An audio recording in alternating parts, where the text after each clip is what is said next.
28장 오늘 이제 28장을 마치게 되는데요. 그러면 이제 3장 남았습니다. 사실 잠언이 어떤 영속해서 어떤 뜻인지 연결해서 이렇게 그 찾는 시도가 거의 한 번도 없었습니다. 근데 이제 시작할 때 막막했는데요. 매번 느끼는 것은 그러니까 정말 잘 모른다고 고백하고 물어보며 이렇게 가르쳐 주시는 것을 느끼면서 참 놀랍다 이런 생각을 하고 있습니다. 오늘도 우리에게 또 구체적으로 하시는 말씀이 있을 것입니다. 오늘은 잠언 28장 13절에서 28절까지가 한 그 단락입니다. 한번 좀 보도록 하겠습니다. 잠언 28장 13절에서 28절 우리 교독을 하도록 하겠습니다. 13절 자기의 죄를 숨기는 자는 형통하지 못하나 죄를 자복하고 버리는 자는 불쌍히 여김을 받으리라. 항상 경외하는 자는 복되거니와 마음을 완악하게 하는 자는 재앙에 빠지리라. 가난한 백성을 압제하는 악한 관원은 부르짖는 사자와 추린 곰 같으니라. 16절 읽겠습니다. 시작. 무지한 치리자는 포악을 크게 행하거니와 탐욕을 미워하는 자는 장수하리라. 사람의 피를 흘린 자는 함정으로 달려갈 것이니 그를 막지 말지니라. 성실하게 행하는 자는 구원을 받을 것이나 굽은 길로 행하는 자는 곧 넘어지리라. 자기 토지를 경작하는 자는 먹을 것이 많으려니와 방탕을 따르는 자는 궁핍함이 많으리라. 충성된 자는 복이 많아도 속히 보하고자 하는 자는 형별을 면하지 못하리라. 사람의 낯을 보아주는 것이 좋지 못하고 한 조각 떡으로 말미암아 사람이 범법하는 것도 그러하니라.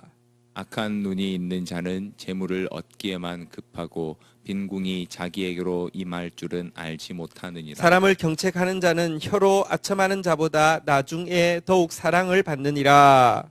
부모의 물건을 도둑질하고서도 죄가 아니라 하는 자는 멸망받게 하는 자의 동륜이라. 욕심이 많은 자는 다툼을 일으키나 여호와를 의지하는 자는 풍족하게 되느니라. 자기의 마음을 믿는 자는 미련한 자요 지혜롭게 행하는 자는 구원을 얻을 자니라. 가난한 자를 구제하는 자는 궁핍하지 아니하려니와 못 본 채 하는 자에게는 저주가 크리라. 악인이 일어나면 사람이 숨고 그가 멸망하면 의인이 많아지느니라. 아멘. 네. 자, 이 지금 13절부터 28절까지가 어떤 그 연결성이 있는지 좀 알 수 있는 한 가지 좀 중요한 단서가 있습니다. 1절부터 12절까지가 한 단락이었고요. 중요한 키워드가 기억나십니까? 한번 따라하겠습니다. 나라, 율법. 율법을 가진 사람이, 그러니까 하나님 말씀 가진 사람이 있을 때 나라가 세워진다 이런 내용이었는데요. 이 12절, 그러니까 끝나는 12절 한번 보시겠습니다. 12절. 잠언 28장 12절이 이제 그 나라, 율법, 정의 이게 이제 키워드였는데요. 그러니까 이렇게 율법을 가진 사람이 있을 때 나라가 세워지고 그 나라에는 정의가 흐르게 된다. 그게 주제였고요. 그래서 이제 그 끝절이 이렇게 끝났었는데요. 한번 볼까요? 읽겠습니다. 시작. 의인이 득이하면 큰 영화가 있고 악인이 일어나면 사람이 숨느니라 라고 하면서 그 의인, 다시 말하면 율법을 가지고 있어서 그를 통해서 하나님 나라가 세워지게 하고 정의가 흐르게 하는 사람이 득이하면, 그러니까 일어나게 되면은 영광이 그 땅에 있다. 이렇게 이제 마쳤는데요. 오늘 본문이 무슨 상관이 있는지를 지금 이제 12절 의인이 득이하면 큰 영화가 있고 이렇게 먼저 시작하잖아요. 그죠? 악이 일어나면 사람이 숨느니라 그랬는데 오늘 본문 마지막 절 28절을 보면요. 한번 보실까요? 자, 한번 같이 읽겠습니다. 시작. 악인이 일어나면 사람이 숨고 그가 멸망하면 의인이 많아지느니라. 거의 비슷한 내용인 것을 아시겠죠? 대신에 앞부분은 의인 이야기를 먼저 하고 있고요. 왜냐고 하면 그 주제가 계속 이 율법을 가진 의인이 일어나면 하나님 나라가 세워지고 정의가 흐른다. 이런 내용이었고요. 근데 여기는 악인이 먼저 나오고 있습니다. 그래서 실은 이제 이 본문에서는요, 사실은 이제 나라에서 악인이 있을 때 이제 나라가 어떻게 되는지에 대해서 좀 이야기를 하고 있는 부분이고요. 또 의인은 율법을 가졌다고 하면 오늘 악인은 오늘 본문의 키워드는 이제 탐욕이라는 단어가 나올 텐데요. 탐욕을 가진 악인을 통하여서 나라가 어떻게 되는지를 좀 다루고 있는 내용입니다. 한번 좀 보도록 하겠습니다. 13절, 14절 먼저 읽고 시작하도록 하겠습니다. 교독하겠습니다.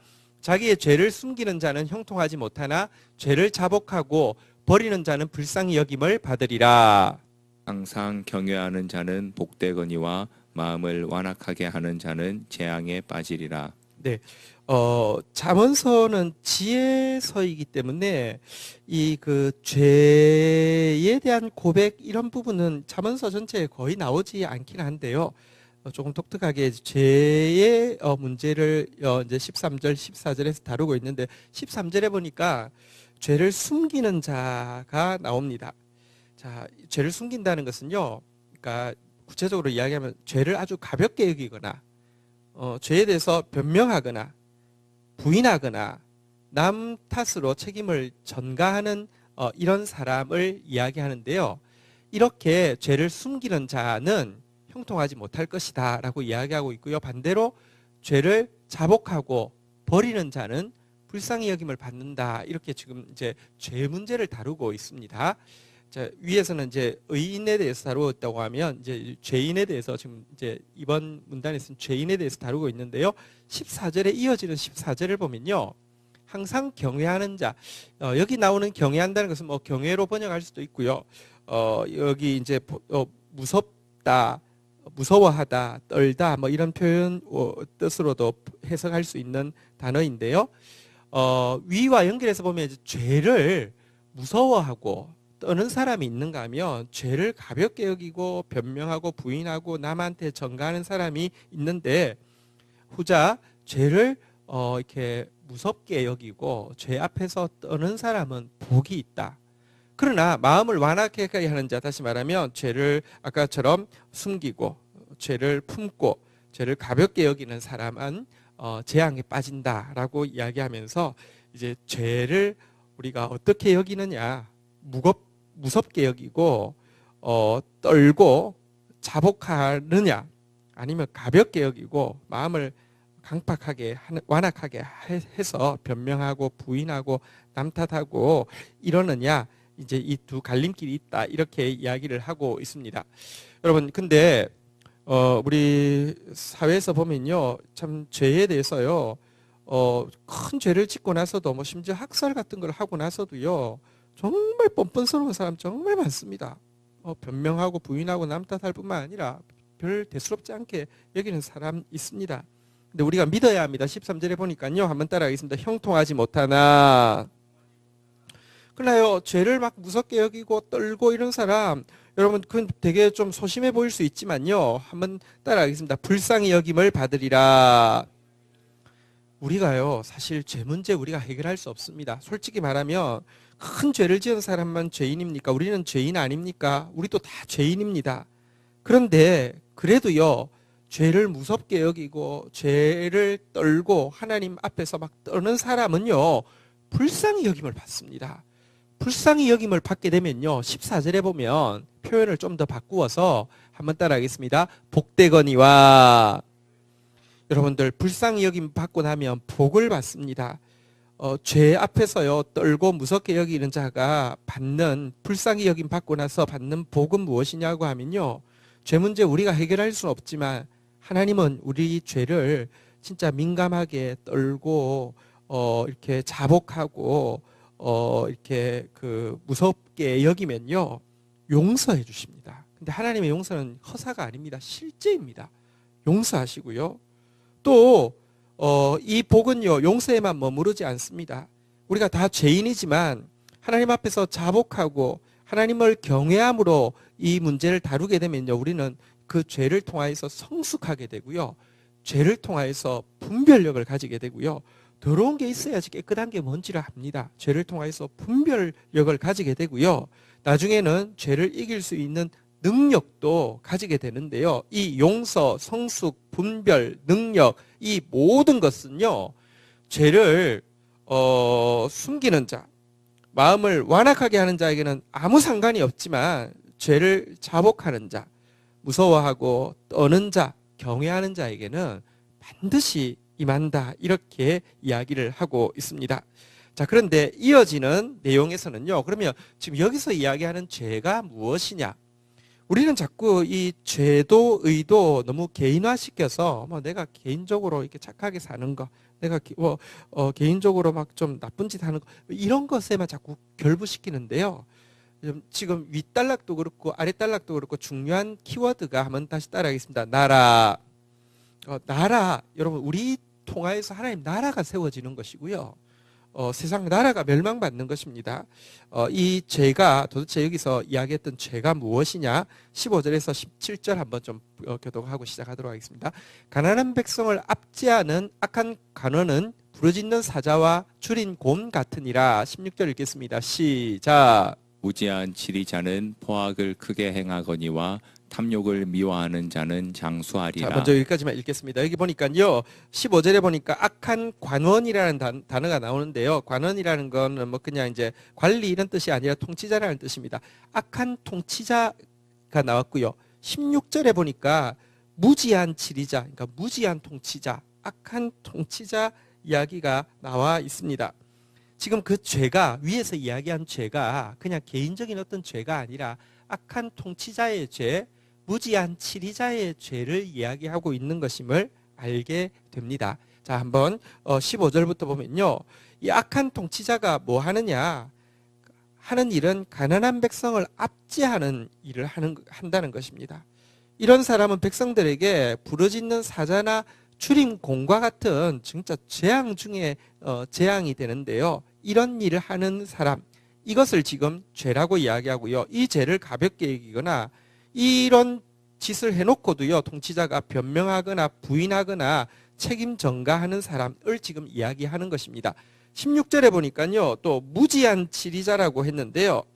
여기 무지한 치리자란, 그러니까 그 이해력이 없는 치리자, 특별히 여기서 무지하다는 것은 하나님에 대해서 무지한 것을 이야기합니다. 하나님에 대해서 무지하고 하나님 무서운 줄 모르는 치리자라는 뜻이 되겠습니다. 백성들을 압제하는 치리자, 하나님 무서운 줄 모르는 치리자, 이런 사람들은요, 부러짓는 사자나 줄인 곰처럼 포악한 행동을 하게 되는데, 그들이 포악한 행동을 하는 아주 중요한 원인이 무엇이냐고 하면, 여기 보니까 한번 따라하겠습니다. 탐욕 때문입니다. 탐욕을 미워하는 자는 장수하지만 이들 무지한 치리자, 악한 통치자들은요, 탐욕을 사랑하기 때문입니다. 탐욕, 무제한적인 탐욕, 이렇게 원래 뜻은 이제 불이한 이익이라는 뜻인데요. 이렇게 이 더러운 물질을 무한대로 탐하는 마음이 무지한 치리자와 악한 통치자들의 그 이제 행동의 원인이 된다, 이렇게 이야기를 하고 있습니다.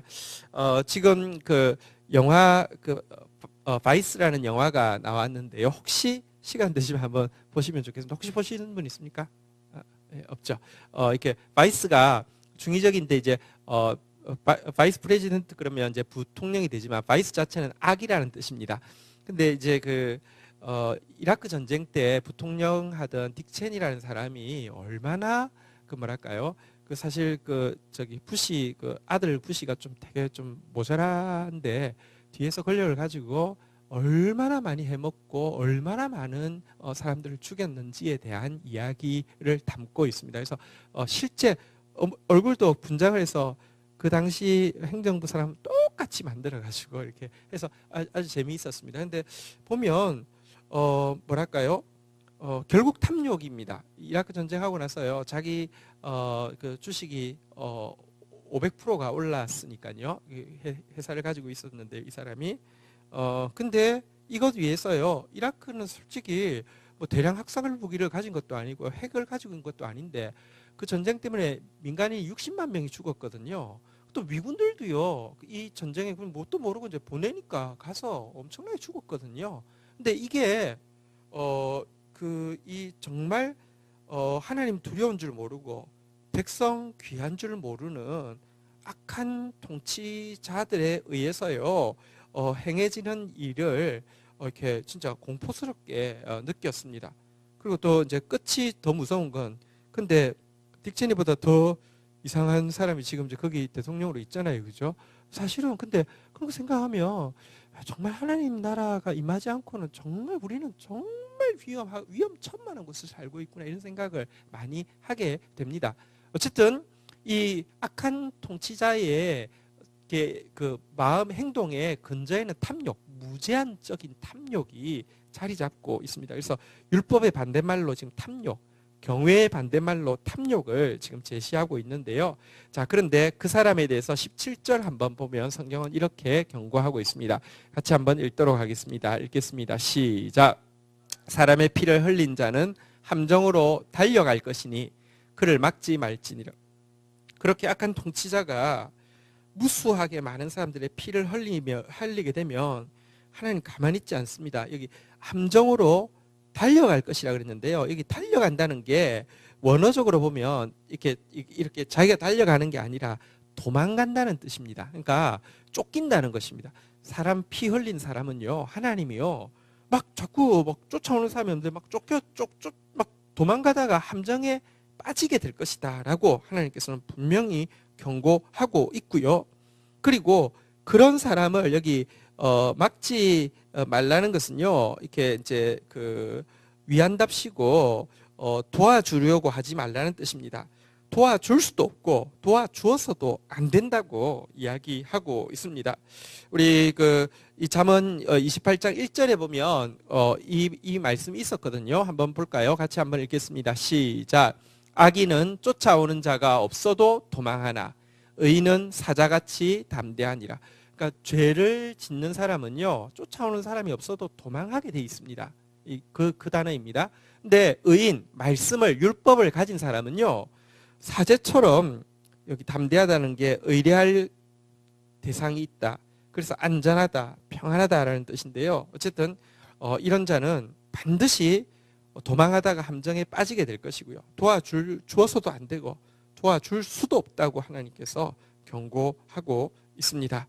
자, 그렇다고 하면 여러분, 우리가 그리스도인은 이런 죄가 가득한 세상 가운데서 어떤 사람이 되어야 할까요?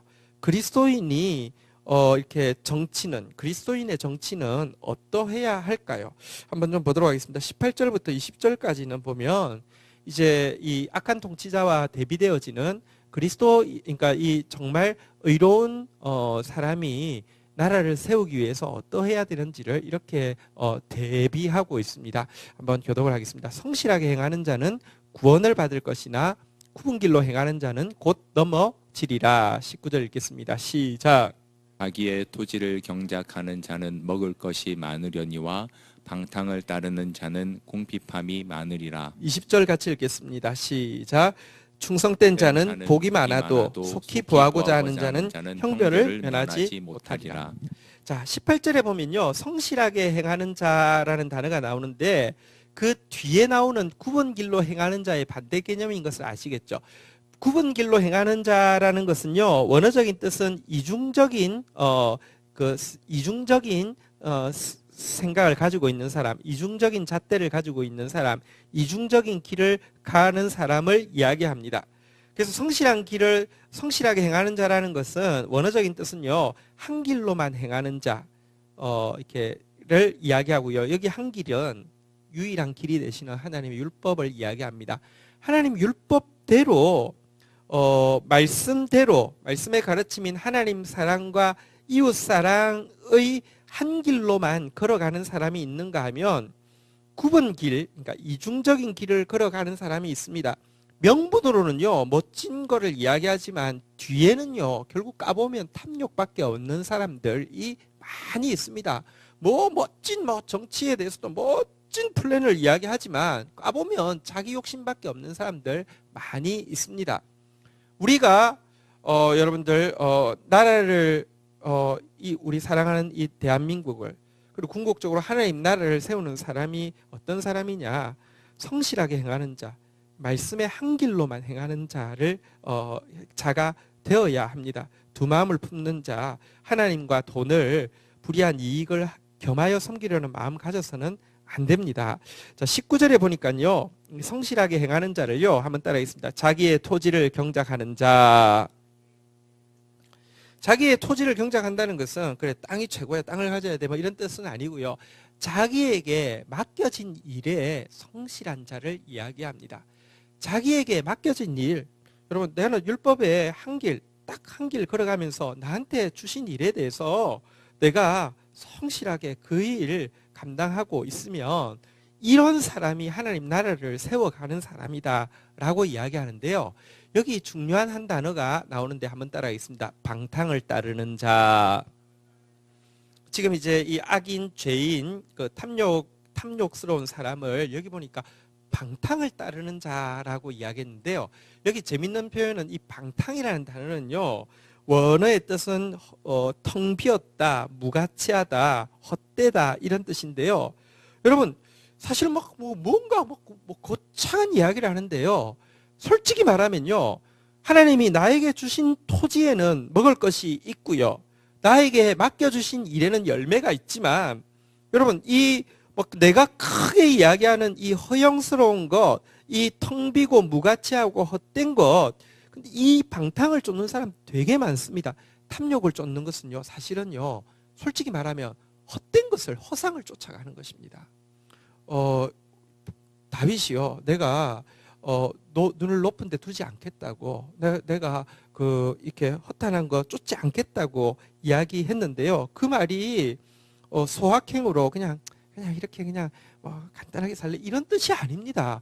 내가요, 나에게 주어진 일에서, 나에게 맡겨주신 토지, 나에게 맡겨주신 양, 나에게 맡겨주신 일에서요, 딱 한 길로 두 마음 품지 않고 성실하게 걸어가는 것, 그것이 하나님 나라 세우는데 최고의 길인데요. 너무 많은 사람이 탐욕, 실현 까보면요, 방탕, 다시 말하면 헛된 것밖에 없는 것에 이렇게 빠져서 살고 있고요. 20절에 보니까 성실하게 행하는 자, 자기 토지를 경작하는 자를요, 한번 따라하겠습니다. 충성된 자. 이 세 개가 이제 동의어로 나오고 있죠. 그러니까 한 길 가는 사람, 그리고 자기에게 맡겨진 일 성실하게 하는 사람을 성경은 충성된 자라고 이야기하고 있고요. 이런 사람에게는 하나님이 먹을 것이 많게 하시고 복이 많게 하시고 열매가 많게 하시는데요. 여기 탐욕을 쫓는 자를 아까 방탕을 따르는 자라고 이야기했는데요. 여기 보니까 한번 따라하겠습니다. 속히 부하고자 하는 자. 이런 사람 또 반드시 일확천금을 꼭 이렇게 노리게 되어 있습니다.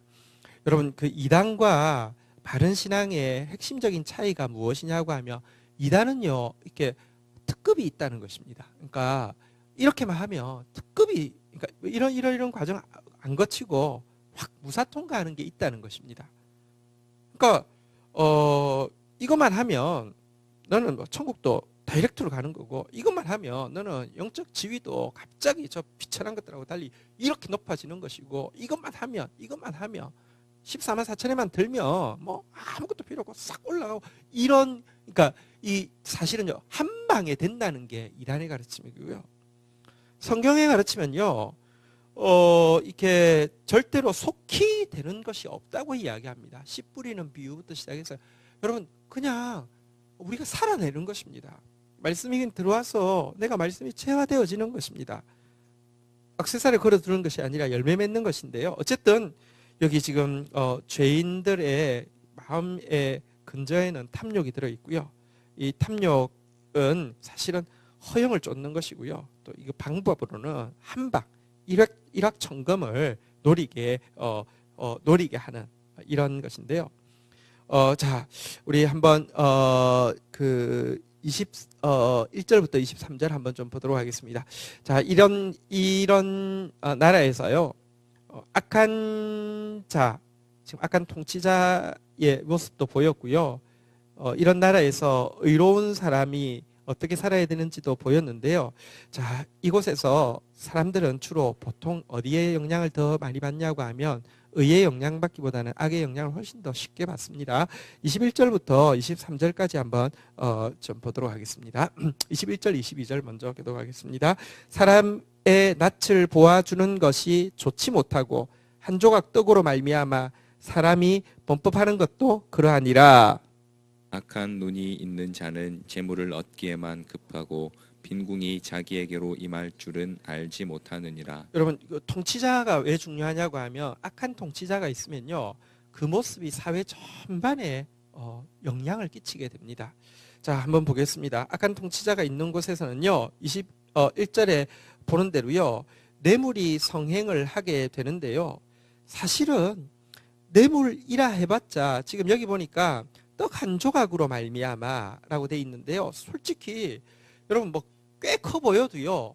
그러니까 진짜 그 뇌물 받아서 차라리 드러나는 것은 빙산 일각이겠지만 어쨌든 뇌물 받아서 형 받고 있는 사람들 액수를 보면요.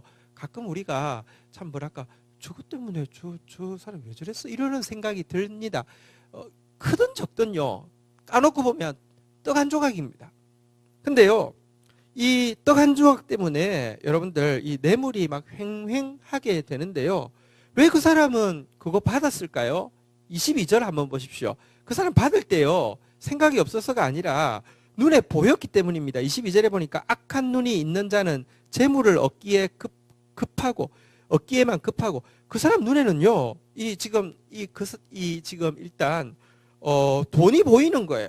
떡 한 조각이어도 괜찮아요. 그냥 돈이 보이면요. 그거 얻기에 급급해가지고 쑥 하고 받아들인다는 것입니다. 근데 실은 그것이 자기에게 복이 아니라 얼마나 해가 될지는 알지 못한다라고 이야기를 하고 있습니다. 여러분 사단이 주는 것은요. 항상 사단하고 거래를 할 때 제일 처음에는 우리가 생각합니다. 사단 좋아하는 사람 없습니다. 근데요. 사단이 꽤 내가 좋아하는 것은 하나님은 내가 좋아하는 거 잘 안 주시는 것 같은데 사단은 내가 좋아하는 건 쏙쏙 알아서 잘 주는 것 같습니다.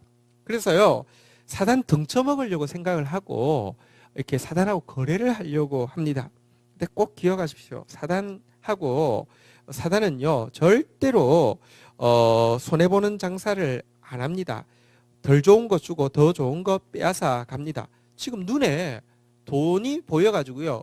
그냥 돈 받는데 급급해가지고 실제로는 전체 포션에서 보면 떡 한 조각밖에 안 되는데 그것 딱 받고 뇌물 받고 이렇게 이 법을 이제 굽게 하는 일들을 하게 한다. 지금 이렇게 이야기를 하고 있습니다. 자, 그런데 여기 악한 눈이라고 번역된 단어는요. 잠언서에서 나오는 악한 눈은 특별히 인색한 눈을 이야기하고 있습니다. 지금 이제 밑에랑 연관이 되는 부분이니까 한번 좀 보겠습니다. 여기 악한 눈은 특별히 인색한 눈을 가지고 있는 것을 이야기하는데요. 보십시오. 그리스도인이 가져야 될 눈은 어떤 눈이냐? 악한 눈이어서는 안 됩니다. 잠언 22장 9절 한번 보도록 하겠습니다. 잠언 22장 9절 같이 한번 읽겠습니다. 시작.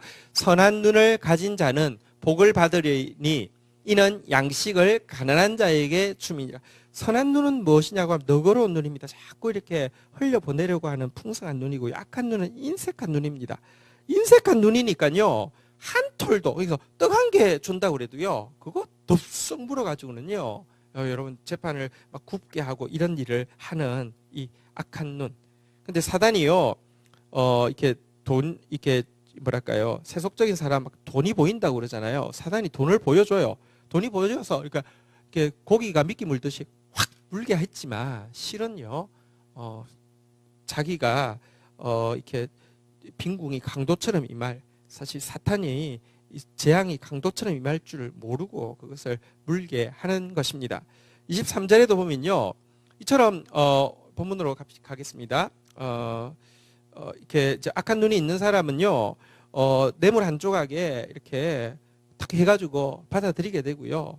또 사람한테 잘 보여야지 자기가 출세할 수 있고 돈 가질 수 있다고 생각하기 때문에 23절 같이 한번 읽어볼까요? 읽겠습니다. 시작. 사람을 경책하는 자는 혀로 아첨하는 자보다 나중에 더욱 사랑을 받느니라. 사실은요, 거꾸로 이야기하면 혀로 아첨하는 자는요, 당장은 더욱 사랑을 받습니다. 그래서 혀로 막 사탕 발림으로 아첨을 하고요. 그래서요, 떡 한 조각이라도 더 얻어내려고 하고요. 그래서요, 이렇게 재물 얻기에 급급하고 탐욕을 채우기에 급급한 악인의 모습들이 그 사회에 많이 퍼져 있음을 보여주고 있습니다. 오늘 뭐 저기 14년 동안 노사 분규가 있다가 오늘 이제 해결이 되었더라고요. 그 콜트라는 기타 이제 만드는 그 회사에서 해결이 됐는데 그러니까 14년 동안 이렇게 농성을 했기 때문에 4,000일이 넘게 농성을 해가지고요. 그래서 그 중에 세 분이 그래서 이제 다 이제 복직하기로 해서 복직하고 벌써 정년퇴직 나이가 넘어서 세 분은 복직하자마자 퇴직을 하는. 근데 뭐 보상금도 없고 그래도 자기들은 이게 이렇게 명예를 위해서 싸웠기 때문에 이렇게 어쨌든 그런 일이 있었습니다. 근데 보니까 기가 막힌 게 이제 전 세계 기타의 30%를 콜트가 이제 이 지분을 가지고 있던 상황에서 갑자기 이제 그러니까 뭐랄까요, 한국 회사를 직원들 다 정리를 해고를 하는 겁니다. 그 해에 뭐 140억인가 순이익이 났는데 정리 해고를 다 해가지고 이제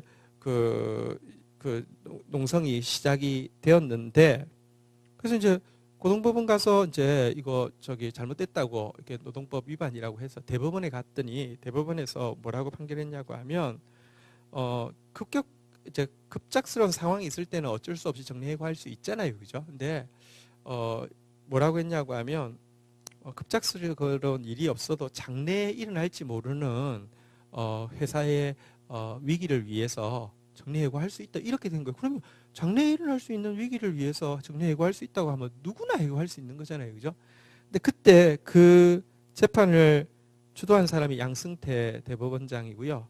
그 건이 이 박근혜한테 보고된 내가 이렇게 사측 편을 잘 들고 있으니까 그래서 당신한테 도움이 되게 하고 있으니까 그래서 뭐 KTX 뭐 노조나 이런 것 때 그 보고서에 콜트 기타 이제 콜텍이라고도 하고요. 그러니까 이제 회사가 계열사가 있어가지고 이제 그게 그렇게 보고가 돼 있더라고요. 그 양승태 씨가 장로 근데 참 그렇습니다. 이게 여러분 당장은요 돈이 보이죠. 당장은 권력도 보이고요. 당장은 그때 정말 하나님 앞에서 한 조각 떡도 안 되는 것 때문에 그 수많은 사람들을 십몇 년 동안 그렇게 억울하게 해서 농성하다가 보상은 없는데 그냥 이제 그거 된 걸로 명예가 회복된 걸로만 세 분은 또 기쁘게 이제 퇴직을 했더라고요.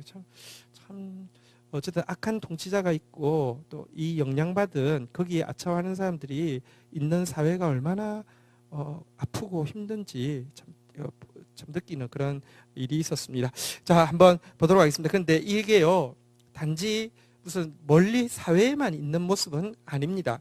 자, 우리 가정으로 한번 좀 돌아가 보도록 하겠습니다. 24절부터 한번 좀 보도록 하겠습니다. 24절부터 26절까지 한번 좀 보겠습니다. 부모의 물건을 도둑질하고서도 죄가 아니라 하는 자는 멸망받을 자의 동류니라. 25절 읽습니다. 시작. 욕심이 많은 자는 다툼을 일으키나 여호와를 의지하는 자는 풍족하게 되느니라. 26절 같이 읽겠습니다. 자기의 마음을 믿는 자는 미련한 자요 지혜롭게 행하는 자는 구원을 얻을 자니라. 자, 통치자 이야기했습니다. 그리고 이제 뭐 재판하는 사람 또 막 이렇게 권력에 빌붙는 사람 이런 이야기했습니다. 뭐 나는 통치자도 아니고 나는 무슨 뭐 사법 뭐 법관도 아니고 나하고는 상관없지 이럴 수 있지만요. 아니요. 악은요. 다 영향을 미쳐서 각 가정에도 들어오는데 여기 24절에 보는 바대로 부모의 물건을 도둑질하고서도 죄가 아니라고 하는 자 뭐랄까요? 부모의 예를 들면 유산을 탐하는데 이게 부모에 대해서 감사하는 마음도 없고 막 무례하게 막 이렇게 하는 것을 부모니까 뭐 내가 자식으로서 내가 당연히 찾을 권리를 찾는데 하면서 이런 행동을 하는 이것은요 멸망하는 자의 동륜이라고 돼 있는데, 그러니까 노상 강도 때와 같은 짓이다 이런 이야기를 하고 있는데요. 여러분 가장 가까운 관계에서도 감사할 줄 모르고 무례한 행동하는 이런 사람이요, 결국은 커서 이렇게 되고 또 커서 이렇게 되는 것이지. 여러분 죄는요 뭐 그 자리에 있어서만 나오는 게 아니라 가장 구체적인 가정에서도 나옵니다. 가장 가까운 사이에서도요 정말 감사한 마음 가져야 되고요, 절대로 무리한 행동해서는 안 됩니다. 그런데 이들이 왜 여러분 막 부모 유산 때문에 싸우는 일이 얼마나 많습니까? 부모 재산 빼앗기 위해서요 막 저기 뭐랄까요, 정말 막 이렇게 막 부모 피눈물 흘리게 하는 경우들이 얼마나 많이 있습니까?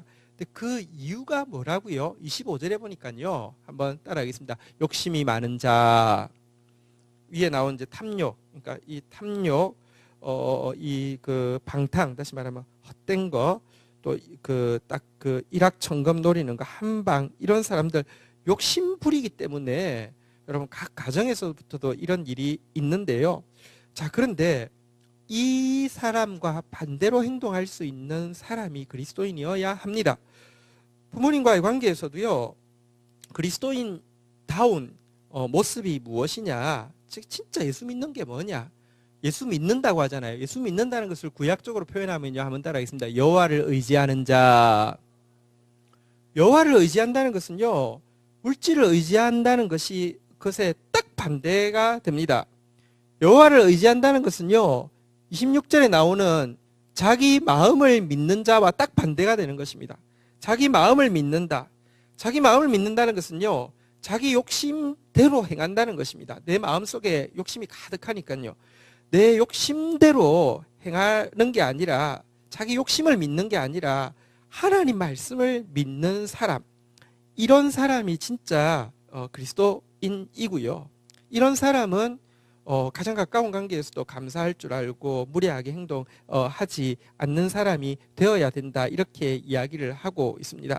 이런 사람은 지혜롭게 행하게 될 것이고요. 지혜롭다는 것은요, 강교하다 이런 뜻이 아니라 진짜 성경대로, 성경의 가르침대로 행하게 되고요, 결국은 구원에 이르게 되고 풍족하게 이르게 되는데요. 여러분 가장 가까운 사이에서부터 무례하고 욕심 많고 자기 마음대로 욕심껏 채우려고 하는 사람은요, 다툼을 일으키고요, 결국 자기 영혼도 파멸에 처하게 한다, 이렇게 지금 이야기하고 있습니다. 이제 이 악이 이 나라에 있으면 이게 전체 아주 작은 개인 가정과 자기 마음에까지 이렇게 이야기를 하고 있습니다. 자, 이제 27절, 28절 마지막 절인데요. 자, 한번 27절 같이 한번 읽도록 하겠습니다. 읽겠습니다. 시작. 가난한 자를 구제하는 자는 궁핍하지 아니하려니와 못 본 채 하는 자에게는 저주가 크리라. 자, 여기 제가 오늘 읽었던 본문에서 키워드가 탐욕이라는 게 나왔었는데요. 탐욕의 반대말로 나오고 있는 것은 이제 경외라는 단어가 나왔었는데요. 여러분 우리가 경외한다 이런 말 많이 씁니다. 여호와를 경외한다 이런 말 많이 쓰는데요. 여호와를 경외하는 게 뭘까? 그러니까 여호와를 경외한다는 게요, 뭐 목소리를 이게 경외가 아니에요. 여호와를 경외한다는 게 뭘까 하면 반대 개념을 자꾸 생각을 하시면 그게 또 분명해집니다. 여러분 탐욕이라는 것은 채워지지를 않습니다. 탐심은 절대로 안 채워집니다. 무제한적인 것입니다. 근데 경외란 무엇이냐고 하면요, 자기 한계를 아는 것입니다. 하나님께서 정해주신 자기의 기업을 아는 것이고요, 자기의 연대를 아는 것이고요, 자기의 경계를 아는 것입니다. 이게 한계를 알고 한계를 아는 유한한 인간임을 아는 것이 경외고요, 마치 영원히 살 것처럼 모든 것을 다 가질 수 있을 것처럼 무제한적으로 탐심을 부리는 게 여호와를 경외하지 않는 것입니다. 자, 그래서 여호와 경외하는 것의 반대 개념이 무제한적인 탐욕으로 나오고 있다고 하면 본문을 마치면서 어떻게 이 나라가 그래도 하나님 나라 닮은 나라가 되어질 수 있느냐, 여호와를 경외하는 것의 비슷한 모습이 무엇이냐라고 하는 것에서 가난한 자를 구제하는 것이 사실은 여호와를 경외하는 모습이다라고 이야기를 하고 있습니다. 아까도 이야기했지만 악한 눈은 인색한 눈이고요. 선한 눈은 가난한 자에게 양식을 나누어 주는 것이라고 했는데요. 그렇게 지금 정리를 하고 있습니다. 우리가 하나님의 사람들이 일어난다는 것은요. 여호와를 경외하는 사람들이 일어난다는 것은요. 가난한 자를 구제하는 데에 힘쓰는. 그래서 초대교회부터 사실은 그 구약의 이스라엘 백성들, 그러니까 아브라함 때부터 시작해서요. 계속 이 구제에 대해서는 엄청나게 강조하고 있고요. 초대교회에서도 제일 많이 강조한 게 율법의 어떤 이스라엘 유대교회와 이방교회는 너무 차이가 많았습니다. 이걸 교리 논쟁을 하자고 하면 아마 박살났을 것입니다. 하나도 묻지도 따지지도 않고 괜찮아. 단지 한 개 부탁하는데 가난한 자 돌아보는 거. 이렇게 정리를 했습니다. 저는 한국 교회사를 보면 정말 사소한 교리적 논쟁으로 얼마나 피 터지게 싸웠는지를 보면요. 실제 그렇게 중요한 것이 아닙니다. 근데 초대교회는요. 이방인과 유대인은 너무 달랐기 때문에 유대인 그리스도인 입장에서는 이방 그리스도인이 신실하게 믿고 있다는 이 모습이 보면 완전 우상숭배처럼 보일 부분이 너무 많았는데도요. 중심을 보고는 다 괜찮아. 다 괜찮아. 괜찮아. 단지 하나 가난한 자 돌아보는 거. 왜? 여호와 경외하는 것에 동의어가 가난한 자 돌아보는 것이니까. 참된 경건이랑 고아와 가부 돌아보는 것이니까. 이렇게 정리하고 있는 초대교회가 얼마나 성령 충만했는지, 얼마나 말씀 충만했는지 잘 보여주는 경우라고 생각합니다. 자, 이렇게 하고 나서 자 28절 오늘 아까도 읽었지만 마지막으로 읽도록 하겠습니다. 읽겠습니다. 시작. 악인이 일어나면 사람이 숨고 그가 멸망하면 의인이 많아지느니라. 그래서 위에서는 의인이 세워질 때, 의인이 일어날 때 하나님 나라가 막 세워지는 모습을 보여주었고요. 오늘 밑에서는 악인이 일어날 때 얼마나 이렇게 상부층이, 그래서 또 그 재판하는 사람들이, 그래서 각 가정이 막 폐륜들이 어떻게 일어나는지 이런 모습을 보여주면서 다시 한번 우리에게 의인들이 일어나기를, 하나님의 자녀들이 정말 말씀을 가진 사람들이 나타나기를 온 세상이 갈망하는 것을 보여주고 있습니다.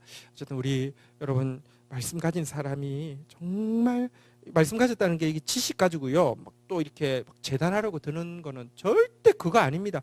말씀 가졌다는 사람은 남 가르치는 게 아니라 말씀 가졌다는 사람은요. 가장 겸손한 사람이 되어야 합니다. 우리 처음부터 이야기했지만 죄를 우리가 숨김없이 자복해야 되지만 그렇다고 해서 죄 문제를 내가 해결할 수 있고 죄 정도는 내가 막 마스터한 사람으로서 훈수 뜨는 사람이 아닙니다. 그저 불쌍히 여김 받는 것이고요. 어쨌든 말씀 가진 사람, 그래서 가장 겸손한 사람, 그러나 말씀 가진 사람, 정말로 나라를 복되게 할 수 있는 그리스도인들이 일어나야 될 때입니다. 더욱 말씀을 향해서 목숨 거는 저와 여러분들 되시기를 축복합니다. 한번 따라하겠습니다. 말씀은 부활이요 생명이니 말씀을 듣는 자는 죽어도 살겠고 말씀을 행하는 자는 영원히 죽지 아니하리니 이것을 너희가 믿느냐? 네, 우리 같이 한번 오늘 본문 한 절 한 절에 우리의 눈길을 두면서 하나님 앞에 이런 사람 되어지게 하여 주십시오. 또 이 나라를 불쌍히 여겨주시고 또 온 세계가 하나님 나라를, 하나님의 아들들이 나타나기를, 딸들이 나타나기를 간구하고 있습니다. 하나님의 사람들로 내가 나타날 수 있도록, 우리 공동체가 그렇게 세워질 수 있도록 우리 각 개인과 공동체를 위하여서 또 나라를 위하여서 기도하는 시간 가지도록 하겠습니다. 함께 기도하시겠습니다. 하나님 감사합니다. 오늘도 주님의 말씀 앞에 서서 또 죄 가지고 민감하게 매달리고 또 의 앞에서 또 간절하게 부르짖는 죄의 백성들을 축복하여 주시고 말씀의 사람 되어지게 하여 주시고 하나님의 나라를 누리며 또 보여주는 사람 되어질 수 있도록 복을 다하여 주옵소서. 감사합니다. 예수 그리스도의 이름으로 기도 올립니다. 아멘.